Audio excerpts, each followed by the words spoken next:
Stephen, both of them, rightfully so, believe they should be the highest paid non-quarterback in the league. Totally respect that. So very difficult situations that we're trying to work through with them. Okay, Keyshawn, scale of 1 to 10, how much sympathy do you have for Stephen Jones's quote-unquote difficult situation? That 0. much?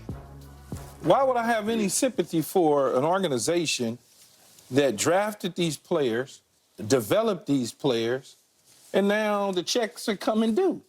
You did what you were supposed to do, right? You drafted players, you developed them into really good players, all pro players, the whole deal. So now you got to pay them. Don't tell me anything about, well, you know, the salary cap and the way the league is going. Stop that. Stop it. Because everybody else is paying their players. Everybody else is giving their players checks, and they got the same salary cap numbers as you. They got the same roster spots as you. They may do their salary cap distribution differently than you, but their top players are getting paid. They are. Right? And so if Stephen Jones is saying non-quarterbacks, I agree. Yes, they should be paid as non-quarterbacks at the highest possible way. Right? So when you look at it, you say, based on yearly average, Justin Jefferson's the highest paid non-quarterback at $35 million a year. Okay, however you want to get to that number. You can play with it however you want to. That's the first guy, non-quarterback. He plays the same position as CeeDee Lamb, receiver. So if he's making 35, well, we got to start at 34. You do. We can start at 34, and then we can get up there. You want to start at 35, let's start at 34.5. And then Nick Bosa is the first defensive player at the defensive end position, outside linebacker, stand up, hand on the ground, whatever you want to call it, is Micah Parsons. If you want to say Nick Bosa has contributed more than Micah Parsons to his team, you can say that for argument's sake, whatever you want to. But that's not where we at. He's making $34 million a year as a non-quarterback. So he's right behind Justin Jefferson, same position as Micah. So what's the problem? We know how this goes. We start where the people finished. And the last two people that finished is Nick Bosa and Justin Jefferson. The problem is they're not winning. Doesn't matter. Neither is Minnesota. Neither is Minnesota. Dallas got way more pressure to win than Minnesota, Keith. Yeah, but in order to win, you got to have me on the field. We're going to play mediocre football in the playoffs. Well, then trade me, man. Just trade me then. Move me. Well, then move me then. Fine. But I'm just saying, I'm speaking devil's advocate. Yeah, I get it. Now, do these players deserve that money? Absolutely. You look at the numbers, you see what's going on around the league. Absolutely, they deserve the numbers. But I'm looking at it from an ownership perspective that if I'm going to continue to have these high salaries on my ball club and get somebody else there, man. We not producing what I need us to it ain't no we. I'm doing my job. I made all pro. Y'all not doing y'all job if we ain't getting past to the NFC Championship game. No NFC Championship Lamb, games. I've done my job. No NFC Championship games since '95. They got nothing to do with me. I'm doing my part. And I got to pay $1 billion in salary. I'm doing my part. You asked me to come in and be productive and do the things that you want me. Am I not doing my job, Skip? CeeDee Lamb's doing his job. Exactly. Yeah. So if he's doing his job, pay him. Yeah. What the hell's the problem? I just think that's how owners think. Well, they thinking like we... You know what? Never mind. And I don't get it from Dallas because they are the richest franchise in sports. Well, I'm glad you brought that up. They're the richest franchise in sports. I don't get it personally. Because guess what you getting? You getting all the gate receipts. You getting those. Yeah. You getting the concessions. Yeah. You getting that money. Yeah, I don't You get getting it the TV money. Why I can't get my money? This is going to be, let me tell y'all something. This is going to be the most dysfunctional year. Oh, that's on Skip. For the Dallas Cowboys. Yep. I have no sympathy for owners that have players that they draft, they develop, they're turning to stars, and then you act like you don't want to pay them. I ain't got no sympathy. At minimum, pay CeeDee. Get him on the field. And then you can worry about Dak and Micah Parsons later. You could do that, but they all... Minimum, you need CeeDee on the field. They deserve their money. They all deserve their money. But at minimum, I do not want CeeDee sitting at home on the couch. Like, he's one of the most important pieces to everything we do around here. He opens up the offense. He does.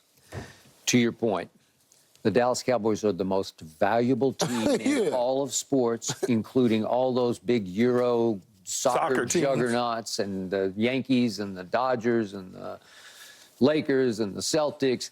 They're it. They're number one. Not even close. Okay, that's cool. That's all. Give me my money. Give me my money. Okay. At this moment, I don't care that much about Micah, and I don't care at all about about Dak's new deal. But I do care about this receiver because he is my one baller, and he has proven to be, statistically last year, the best receiver. We could argue that all day and all night. But he's really good. And you are really good, and you believe CeeDee is really good. Yeah. And he is entering the prime of his career. So he has shown me nothing but stability off the field. There have been no issues that I'm aware of anyway. He's cool. No, he's cool. Yeah. Can he get a little prickly occasionally with Dak and whatnot? Yeah, but he's a receiver. He's just a receiver. He is a star wide receiver. I depend on you to throw me the damn football. Yeah, I'm going to be prickly. You're damn gonna be a right. little prickly. Okay. Why it has taken this long is mind-blowing to me because the meter just keeps running and running, and it may run some more over the next few weeks as he holds out. Again, the Athletics reporting that this is going to be a long holdout, as the cliche is protracted holdout. And it's going to run for several weeks. It'll probably run through camp. I don't know. You still think they'll get it done at some point. But it would have been nice to have CeeDee there with Dak because they're not always on the perfect same page. Would it be nice for him to be catching footballs from Dak right now, working on their timing, their connection, their wavelength? One day. Yeah, but I mean, if he misses all of training. Yeah. Okay. It just makes no sense. And every time Steven opens his mouth, it's like he's talking about Dallas has about half the salary cap all the other teams do. Yeah. Now, am I right? Because Howie Roseman just keeps getting deals done, but he's always ahead of the curve. He gets them done before he should get them done, and all of a sudden you look up and even though he may have to fix Devontae a little bit, he got A.J. done and Jalen's done. Oh, he did Devontae? They did Devontae. But I mean, is there some... They did Devontae either right after A.J. or right before A.J. No, but I'm saying that there might be a tweak to his deal that they were talking. I read this the other day. Oh, no, they did his deal. They just gave him new money. No, I know he's got new money, but there was something for cap purposes. They might tweak it, but whatever. The point is, they'll figure it out. That they're done. They got their offensive line signed, sealed, and delivered. And they got Saquon, and they got him for pretty reasonable money, I thought. And they had a great draft, and what's not to love, because Howie Roseman seems to be ahead of the curve at every step. He looks like right now the best GM in football, and Jerry, as the GM of the Dallas Cowboys, looks like he doesn't do anything. I don't know. It's like he's asleep at the switch and asleep at the wheel. I don't know. How can you wait this long? And there's still Jamar out there. I don't know what's going to happen with his deal. The Browns aren't. They're not approaching it right. Bengals. Yeah. The Browns, same thing. Browns, Bengals. The Bengals aren't. They're not approaching it right this second. They're not. They'll get there. Yeah, but I'm just saying, if you aren't careful, they'll get there before Dallas does, and it'll go up. It's going to be in the $30+ million range. I mean, will Jamar Chase get more money than Justin Jefferson? Well, he's going to get more money than Justin Jefferson. Yeah, that's what I'm saying. Yeah. And if CeeDee goes after Jamar, he's going to get more money than Jamar. Yeah. That's just the way it goes.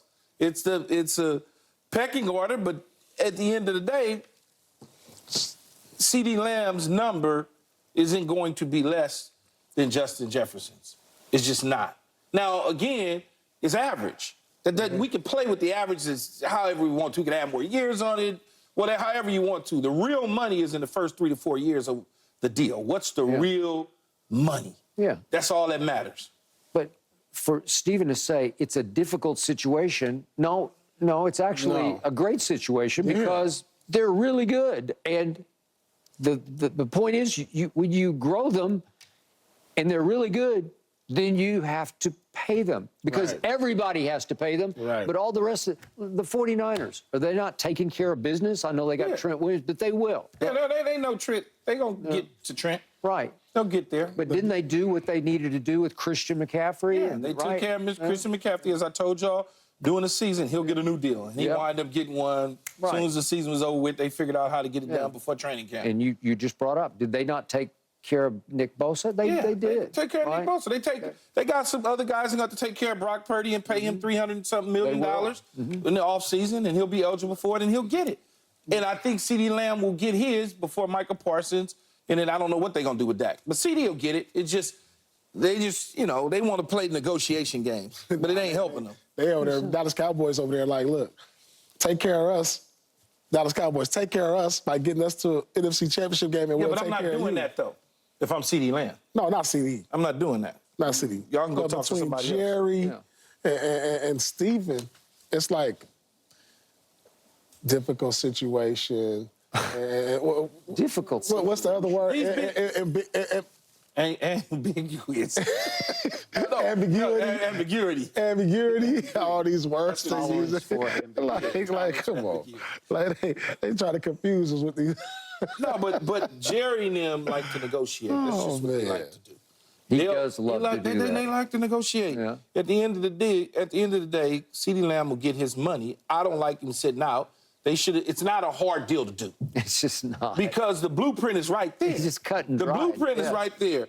Yeah. Tyreek Hill, Devontae Adams, Justin Jefferson. I could just look at the A.J. Brown. I could just look at those numbers and look at how they structured. And if I need to move some stuff to the left or the right or up or down, that's easy to do. Okay. It takes 24 hours to get that deal done. Here's what I never know. Is CeeDee saying, I will not report for a penny less than $40 million a year? I mean, I don't know what the number is. Okay, but I'm saying, is there something that seems outrageous to Jerry that he's asking for? I don't know that. See, you're in that 35 range, but what if he says, I've earned $40 million? Why not start high? But then that's a different conversation we have. Yeah. Because a lot of times you're not going to go from 35 to 40. You can, but that ain't nothing but average. That's not real money. Yeah. Like for instance, Justin Jefferson got $88.7 million to sign. That's just here. Here's an $88 million check. I love you. But out of his total package, 94% of his deal is fully guaranteed. Okay, so that basically is a fully guaranteed deal. Jerry may not want to go to that 90+%. Jerry might be messing around talking about we ain't paying number 75%. Yeah. And CeeDee's camp and said, well, hold on, man. Minnesota Vikings just gave him 90+. Yeah, I want 90+. I get it. And they may be saying, well, we don't want to give you 88 at signing. We want to give you 60 at signing, even though I got a whole trash bag full of money over here to the right. That's all these deals. It's all a structure. It's all those sort of things. You were born too soon. No, I did all right. You did all right. Yeah, I'm fine, man. What if you were now? Oh, they have to put me on layaway. No, if it was now. I'd be on layaway if it was now. Right. And I had Dak as my quarterback? Right. Oh, man, please. All right.